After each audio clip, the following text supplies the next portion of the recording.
muchísimas gracias a SEAFI por darnos la oportunidad de dar nuestra visión como Alternative Ratings. Yo voy a invertir muy pocos minutos, ¿no? Espero que estéis viendo la presentación en la pantalla, ¿verdad? Y, unos minutos para hablaros de análisis, para hablaros de poner un poquito de criterio, un poquito de saber hacer y de hacer bien los deberes, ¿no? Porque realmente el único problema que tenemos es que tenemos muy poco tiempo y somos estamos hablando de cosas que nos apasionan mucho, ¿no? Nosotros somos analistas independientes, es decir, no vendemos ningún producto, no distribuimos el producto de nadie, ni de un fondo, ni de un fondo de fondos, ni una plataforma. Nosotros lo que hacemos es recibir propuestas de inversión que llegan a vuestros clientes o que os llegan a vosotros y valorar y dar una opinión independiente sobre ellas, ¿ok? Entonces, en Alternative Ratings analizamos fondos. Lo que ocurre es que realmente, pues los fondos alternativos es donde tenemos un campo mayor de acción y donde hay mayor complejidad. Y eso es de lo que vamos a hablaros hoy, ¿no? Simplemente a modo de resumen muy rápido, ¿no? Hombre, inversiones alternativas en la parte de la derecha, digamos, rentabilidad absoluta, ¿no? Frente a rentabilidades relativas. Diversificación es un lugar común que han mencionado, creo que todos los ponentes y en el debate inicial en la sesión de hoy. Gestión activa, claramente aquí estamos hablando de gestión activa, no hay debate posible y en muchos casos, concretamente los activos que estamos hablando más esta tarde, que son fondos de activos en mercados privados, pues y liquidez, ¿no? Frente a, bueno, pues lo tradicional que todos tenemos en las carteras y que todos conocemos, ¿no? ¿Cuál es la problemática aquí? Fijaos, esta diapositiva parece muy compleja, ¿no? Pero en realidad lo que te está hablando un poco es de los diversos factores de rentabilidad-riesgo que tenemos en los mercados públicos, que se dice en inglés, cotizados, frente a los mercados privados, ¿no? Y la cuestión radica en que, bien, por supuesto, en unos y otros nos influye la tasa libre de riesgo, que hoy es cero, y por lo tanto nos pone en una situación muy compleja de cara a entender cuál es el precio de los activos, ¿no? Nos influye la inflación, que de momento también es inexistente. Bueno, ya veremos a ver qué acaba pasando con toda esta liquidez que se está insuflando. Los tipos de interés reales, bueno, en los corporate bonds y en el equity nos influye el crecimiento, los factores específicos de las acciones en la parte del equity y los factores específicos del crédito en los bonos corporativos. ¿Qué nos pasa en los mercados privados? Pues que tenemos todas estas cosas, pero además, evidentemente, tanto si estamos en la versión de deuda o en la versión de acciones de cada una de las tres partes, corporate, real estate, que ha salido esta tarde, infraestructuras, etcétera, etcétera, pues además tenemos muchos más puntitos verdes, ¿no? Tanto en la parte de especificidades de equity como las de crédito, por supuesto, todas las de liquidez, puesto que aunque hay mercados secundarios, nos podemos ver involucrados en inversiones durante un horizonte temporal largo. Y, por supuesto, si hay algo que llama la atención y que seguro que preocupa o os plantea un reto a muchos que os queréis acercar a la inversión alternativa en mercados privados, es los riesgos idiosincráticos, ¿no? Los riesgos que están relacionados con el gestor. Es decir, ¿qué va a pasar cuando invertimos en tal gestor o en cual otro, ¿no? Nos gusta el caso de inversión, pero hay una serie de riesgos operacionales que nos preocupan, ¿no?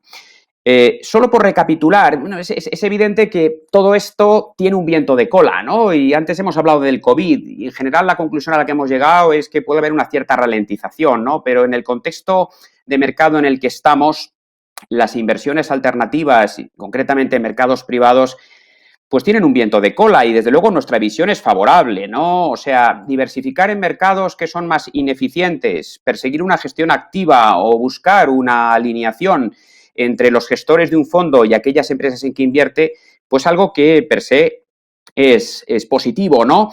Y desde el punto de vista global, fijaos en este gráfico, ¿no?, del World Bank y de Preqin, lo que estamos demostrando o lo que estamos enseñando, ¿no?, si partimos en el año 2000 y lo ponemos en el punto inicial, ¿no?, pues que cada vez hay más dinero a ganar en los mercados privados y seguramente, no digo que no haya dinero a ganar, pero menos dinero a ganar en los mercados públicos, ¿no? De hecho, el valor de las empresas no cotizadas, según esta información, se habría multiplicado por 8 desde 2020, ¿no? Cada vez más, pues los Airbnb, los Uber, antes de salir al mercado cotizado, están más tiempo en el mercado privado, ¿no? Y cada vez las inversiones en los mercados privados tienen más recorrido.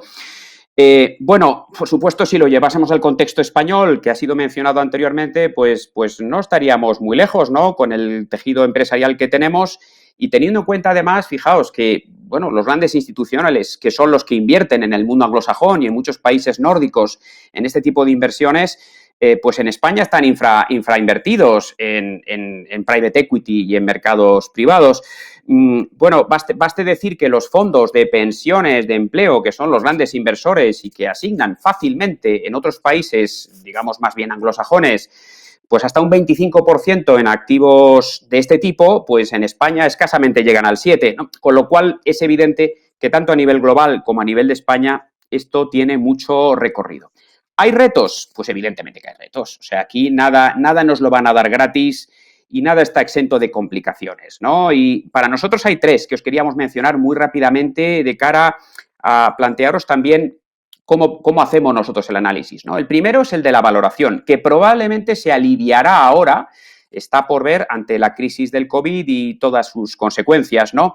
Pero, hombre, fijaos, en este gráfico nos está diciendo que en el año 19, ¿no?, en el mundo de los buyouts, o sea, de las compras directas, porque empleamos siempre palabras inglesas, y, bueno, pues buyout es compra directa en los Estados Unidos, en este tipo de operaciones, pues los múltiplos de compra, ¿no?, valor firma EBITDA, pues fijaos, aquí hay una proporción en rojo que es elevadísima, ¿no?, de un volumen de múltiplos por encima de 11 veces, que es brutal, ¿no?, que es brutal. Y los que están por debajo tampoco es que sean muy atractivos. Hay una pequeña parte, muy pequeña, ¿no?, que tiene menos de 7 veces valor firma o EV, Enterprise Value EBITDA, ¿no? Por lo tanto, las valoraciones venían siendo caras, ¿no?, para hacer deals en la operación más representativa que hay en private equity, ¿no? En segundo lugar, es el dry powder. Habéis oído hablar seguramente en más de una ocasión de la pólvora, digamos, que tienen los fondos pendiente de asignar a operaciones, porque, claro, el fundraising ha sido muy potente, pero la posibilidad de encontrar deals atractivos cada vez es más compleja, ¿no? Sí que es cierto que en el 19 vemos, bueno, el 18 vemos un pico y se produce una cierta reducción, la parte azul es la más significativa, que es la del mundo buyout, pero no obstante, bueno, la estrategia y en cualquier añada vemos que el acumulado, ¿no?, de pólvora por usar, que ahora puede ser obviamente una oportunidad y que yo vería en positivo, no deja de ser históricamente en los últimos años un reto, ¿no? Y un tercer reto que tiene que ver mucho con el tema de la selección, que también se ha mencionado esta tarde, es la concentración del mercado. Es un mercado que cada vez está en menos manos, ¿no? Fijaos, en este gráfico de Prekin se puede ver que en el 2019 aproximadamente un 50% de todo el fundraising acumulado en los últimos 5 años cae en las manos de 100 fondos, ¿no? Bueno, esto pues es muy discutible. Bueno, son los fondos más grandes, son los fondos que mejor lo hacen. Bueno, a mí personalmente me parece que puede tener parte de razón, pero me da la sensación de que un mercado en el que tanta gente invierte en lo mismo, ¿no?, pues debiera hacernos pensar, ¿no?, que esto es un reto y que debiéramos buscar quizá también otras alternativas. Fijaos, ¿cómo vemos nosotros el tema del riesgo, ¿no? Porque, claro, hoy estamos hablando de rentabilidad, las rentabilidades son atractivas, no cabe duda de que los históricos nos lo demuestran, que la comparación con mercados públicos puede ser favorable, tanto con bonos como con acciones, pero hay riesgos, ¿no? Evidentemente hay riesgos. El primero, y este nos valdría para cualquier inversión alternativa, digamos más las ilíquidas que estamos hablando esta tarde y las líquidas que serían pues inversiones más de fondos UCITS, de formato UCITS, que tienen estrategias de hedge funds, etcétera. En general, nosotros pensamos que la mayoría de los riesgos en inversión alternativa no son visibles, ¿no? Es decir, que lo que vemos es la punta del iceberg. La punta del iceberg nos permite ver muchísimo los retornos y nos permite ver muchísimo el riesgo medido por volatilidad, que, por cierto, es una medida bastante imperfecta, ¿no?, para medir el riesgo en activos de este tipo, ¿no?, sobre todo activos que no cotizan y, por tanto, su volatilidad normalmente es muy baja, ¿no? Y, por supuesto, debajo del iceberg están todos los riesgos, ¿no? Están los de mercado, los que existen en cualquier activo, están los de no mercado, que tienen que ver con la transparencia, con la diversificación, con la liquidez, y fundamentalmente a los que me quiero referir yo en este rato es los riesgos operacionales, ¿no?, los idiosincráticos, los que tienen que ver mucho con todo el tema de pues la propiedad, la retribución, el alineamiento de intereses, ¿no? Y nos parece que Claro, cuando nos estamos casando, entre comillas, ¿no? Con activos con un horizonte temporal tan largo, estos factores los tenemos que tener muy, muy interiorizados, ¿no? Bueno, se ha mencionado ya varias veces que seleccionar activos alternativos y en concreto en private equity y mercados privados, pues es un reto, ¿no? La selección es un reto y el acceso también lo es. No es un mercado, digamos, en donde todo sea accesible, ¿no? Y desde luego la dispersión de rentabilidades es especialmente importante, significativa. Fijaos especialmente en los segmentos más small cap, pero incluso en los segmentos más avanzados, ¿no? ¿Cuál es la dispersión de rentabilidad que se obtiene en las añadas entre 2000 y 2016 en función de que estemos en el cuartil, o sea, en el 5% peor de gestores o en el 5 mejor de gestores, ¿no? Pues estamos hablando de dispersiones de rentabilidad muy, muy, muy importantes, ¿no?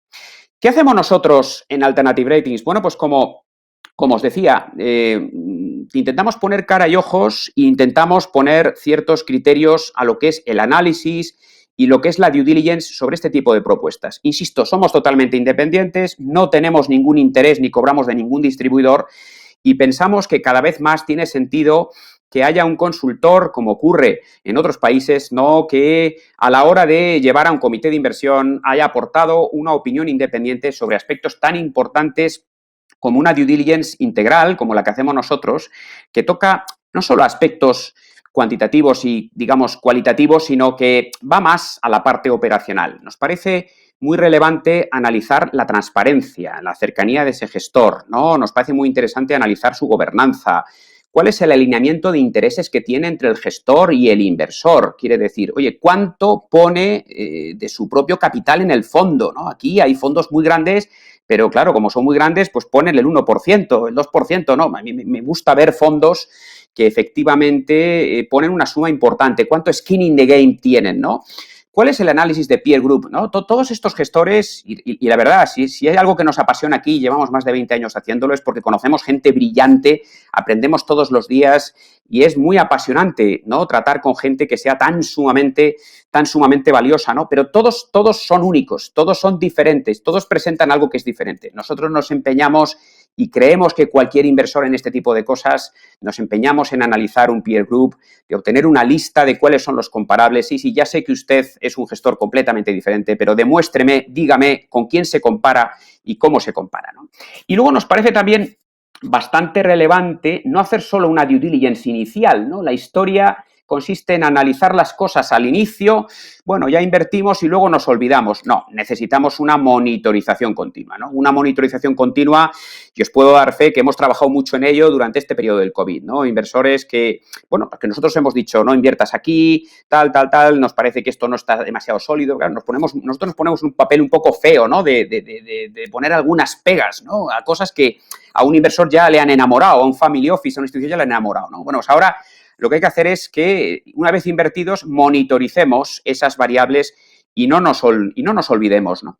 Además, lo que estamos es, obviamente, integrando analíticas que nos permitan cada vez más recibir pues alertas, hacer proyecciones de los cash flows, validar los fees, las comisiones que se están pagando y, por supuesto, hacemos consultoría especializada en todo lo que tiene que ver, sobre todo, una pregunta fundamental, ¿no? O sea, vale, voy a invertir en inversiones alternativas. Esto es algo donde tenemos que estar. Esto es un lujo que no nos podemos permitir, ¿vale? Pero, ¿cuál es tu foco? ¿Cuál es tu proceso de inversión? ¿Cuál es tu programa de inversión, ¿no?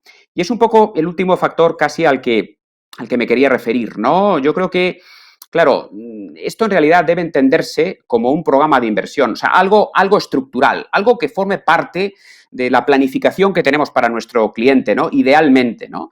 Y de hecho, hay una parte de allocation estratégica, habría una parte, digamos, de planificación de los compromisos periódicos que vamos a ir haciendo.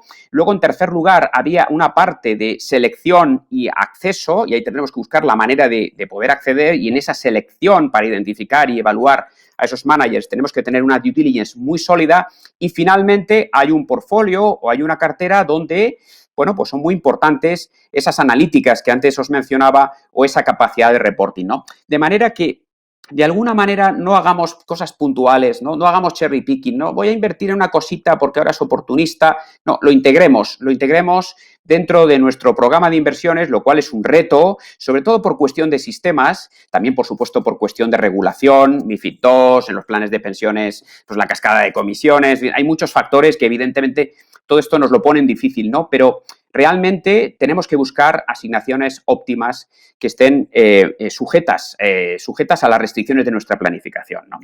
Bueno, pensad, y creo que todos lo tenéis perfectamente interiorizado después de las interesantes sesiones de esta tarde, ¿no? En definitiva, aquí hay una dinámica de inversión. En mercados privados, ya se dijo antes, hay un periodo con un horizonte que va a ser fácil de 10 años, ¿no? En deuda privada probablemente va a ser inferior, 5 o 6, pero en capital privado, infraestructuras, pues lo normal es que nos vayamos a horizontes de 10 años, ¿no? Aquí, al final, tenemos que ser muy conscientes que en la dinámica de inversión y esa monitorización continua a la que antes me refería, lo que estamos es representando una curva J, ¿no? Y ya sé que esto a lo mejor queda un poco más académico que práctico, ¿no? Pero al final la curva J lo que viene a decirnos es que tenemos una serie de años en que tenemos flujos negativos y va a haber desembolsos y nos van a ir llamando capital conforme a un periodo de inversión. Y hay una serie de años, a partir normalmente del cuarto y del quinto, donde nos van a ir devolviendo ese capital en forma de dividendos o en forma de exits que esos fondos van a ir realizando, ¿no? Debemos ser muy conscientes de cómo son estos flujos, debemos ser muy conscientes, sobre todo si, como os decía antes, tenemos un programa de inversión en activos privados, cómo es el perfil de ese cash in, de ese cash out, de cómo son esas métricas, y es importante que apliquemos en esa dinámica de inversión, en esa dinámica de monitorización que va por extensión del análisis inicial que antes os mencionaba, ¿no? Pues monitoricemos cosas y utilicemos herramientas digitales para poder acceder a ello, ¿no? Por ejemplo, fijaos, en este ejemplo ilustrativo lo que os enseño es un tema de los costes, ¿no? Claro, es una industria en la que hay una gran dispersión de rentabilidades, en la que seguramente se va a ganar dinero, pero, claro, también los costes son muy elevados, ¿no? Entonces, claro, realmente tenemos que tener alguna herramienta que nos permita valorar si estamos pagando lo que toca, ¿no? Y tener una atribución de costes o tener un poco los costes por añadas o, en definitiva, saber cuál es el estadio del fondo en el que estamos invirtiendo y tener transparencia, es decir, nosotros invertimos en un fondo, ese fondo invierte a su vez en compañías y esas compañías tienen unas métricas operativas. Idealmente, debiéramos olvidarnos de un mundo en el que no hay transparencia y decir, no, invierto en capital privado, apalanco el dinero durante 10 años o lo dejo amarrado durante 10 años, bueno, hablo con ellos de vez en cuando, recibo un report y allá que pase lo que tenga que pasar. Yo creo que realmente eso lo debemos ir sofisticando. Bueno, simplemente presentaros al equipo senior que integramos, pues Alfonso Roa, Patricio Palomar para inversiones en real estate y yo mismo un poco como director general de la compañía. Deciros que nuestras áreas de expertise tienen que ver sobre todo y fundamentalmente con el mundo alternativo, pero que somos analistas de fondos, que llevamos analizando y seleccionando fondos no solo alternativos y hedge funds, sino fondos de renta fija, de renta variable y multiactivo durante más de 20 años, cualquiera de los que estamos en este equipo, cada uno en su especialidad, que utilizamos herramientas y materiales de rating y herramientas incluso de perfil digital, pues totalmente propias. Y yo os dejaría simplemente, me gustaría dejarlo con 2 o 3 consejos prácticos y no me quiero extender más porque creo que me estoy yendo del tiempo, ¿no? Primero, cuando enfocamos la inversión en alternativos y en los alternativos de los que estamos hablando esta tarde, fundamentalmente estamos hablando de alternativos y líquidos, alternativos en mercados privados. Primero tenemos que crear un proceso de inversión, ¿no? Primero tenemos que tener un foco, ¿no? Segundo, tenemos que hacer bien los deberes, ¿no? Y hacer bien los deberes es que no podemos entrar a ciegas. Nosotros somos, de alguna manera, siempre somos un poco escépticos cuando nos enseñan las cosas, ¿no? Nos apasiona lo que hacemos, pero hay que tener una metodología, un poco de duda metódica, ¿no? Cuestionar las cosas, cuestionar el caso de inversión y cuestionar los aspectos operacionales, ¿no? Esa es la tercera recomendación. Profundizad en los aspectos operacionales o, en su caso, dejaros guiar de alguien que los pueda mirar más en detalle, ¿no? Todo lo que tenga que ver, pues, con la transparencia, pues, con el alimento de intereses, con la estructura de gobernanza, con el ESG, con el peer group, etcétera, etcétera, etcétera. Y la última recomendación, y ya no digo nada más, yo os invito, ¿no? Después de esta interesante sesión sobre alternativos que ha organizado ASEAFI y del valor que creo que ha quedado de manifiesto en todos los ponentes, ser curiosos, ¿no? Ser curiosos, o sea, a seguir aprendiendo, ¿no? Formaros de manera continua.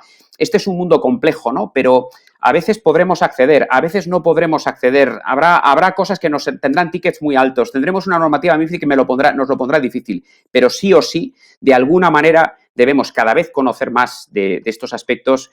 Y, insisto, es un mundo apasionante y creo que, bueno, merece la pena dedicar un esfuerzo.